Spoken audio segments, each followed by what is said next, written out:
Hi, everyone. I'm Julia, 33 years old, and this is the story of how I built my skincare empire from the ground up, only to face betrayal from the one person I trusted most. 8 years ago, my life was a blur of endless shifts. By day, I was a barista and a retail worker. By night, I bartended.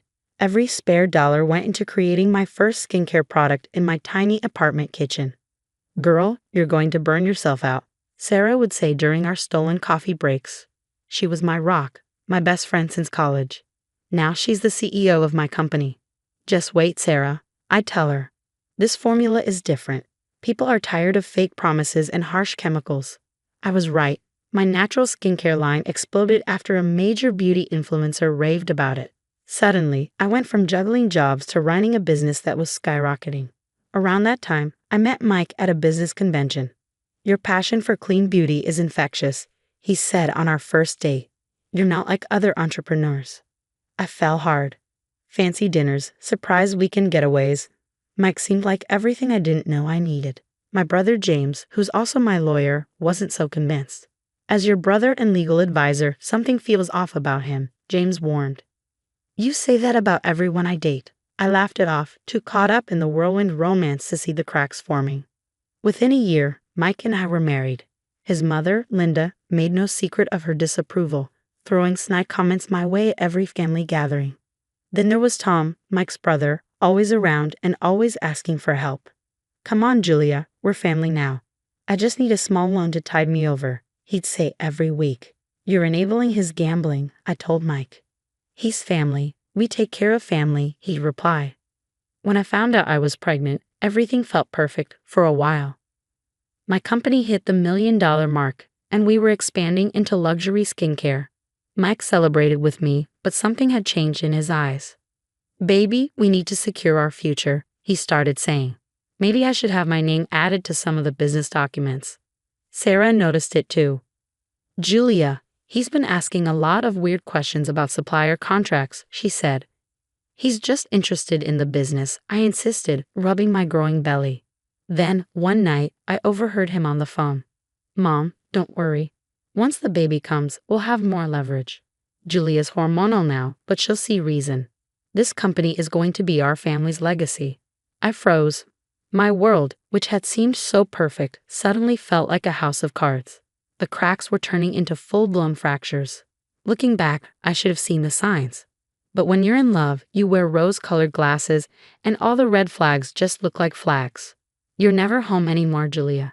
This pregnancy isn't an excuse to neglect your husband," Mike snapped one evening as I worked on quarterly reports in my home office. His latest venture, a crypto platform, had just crashed, taking our joint savings with it. "My company is expanding into Europe. I can't just drop everything because you're feeling neglected," I shot back. "Your company?"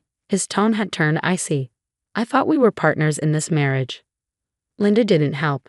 She'd show up unannounced whenever Mike was in one of his moves. "Darling," she'd say, dripping with condescension, "a wife's priority should be her family. All this business stress isn't good for the baby. Why not let Mike handle some of it?" Then came the documents, power of attorney forms, company ownership transfers. "All for the family's security," Mike said, sliding them across the table. "Just sign here, babe. Don't you trust me? I'm your husband." I started noticing strange inconsistencies in our confidential files. Product formulas leaked and competitor launches that seemed suspiciously similar to our upcoming lines.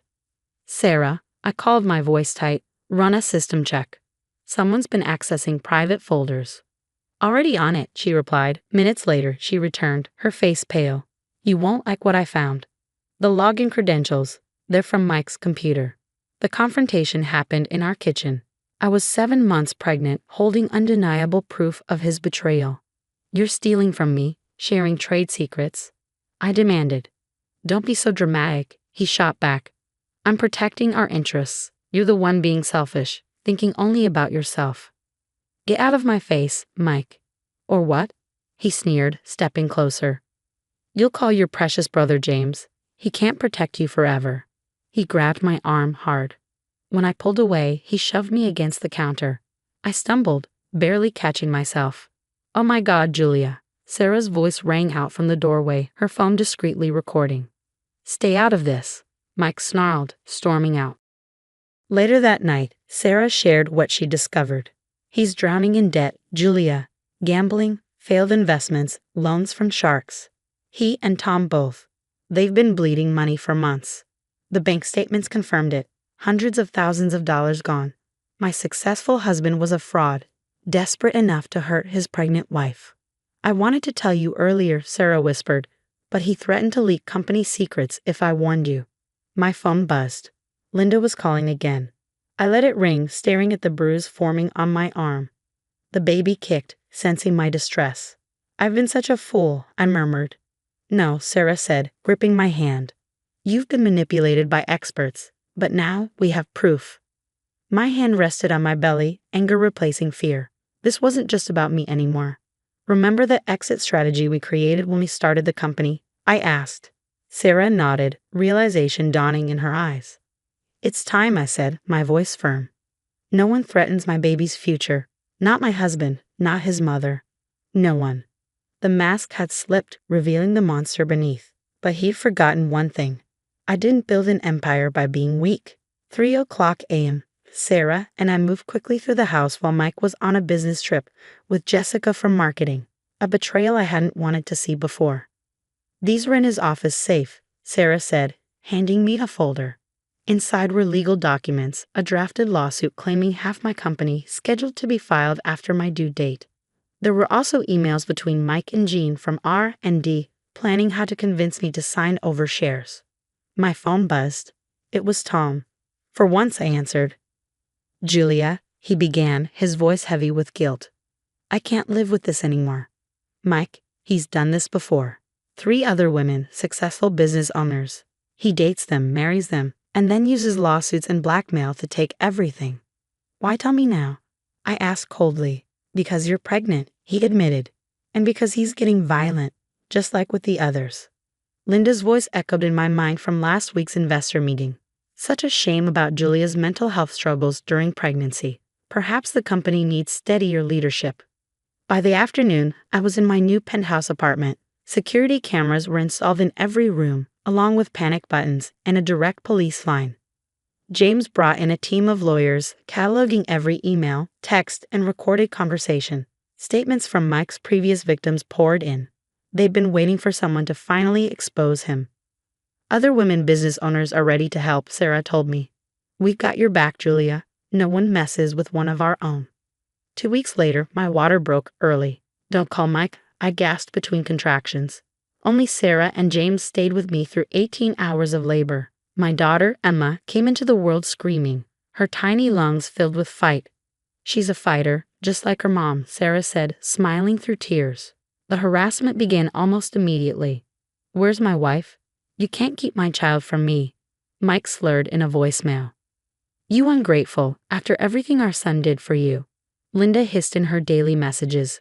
The threats escalated. "Sign the company over or everyone will know what an unstable mother you are," one email read. "I'll destroy everything you've built." But Emma gave me strength. Looking at her tiny face, I knew I had to end this, not just for me, but for every woman Mike might target next. "Sarah," I said, "remember that encrypted folder we found? The one with all the communications between Mike, Linda, and our competitors." Sarah's eyes narrowed. "It's time to use it." "First, call Tom," I added. "Offer him immunity for his testimony. And Mike's latest threats?" "Let him threaten," I said, my voice steely. "Every message, every call, every email, more evidence. He thinks I'm weak. He's wrong." But I wasn't hiding. I was hunting. He wanted a war? Now he's got one. The awakening wasn't just about discovering Mike's true nature. It was about rediscovering my own strength.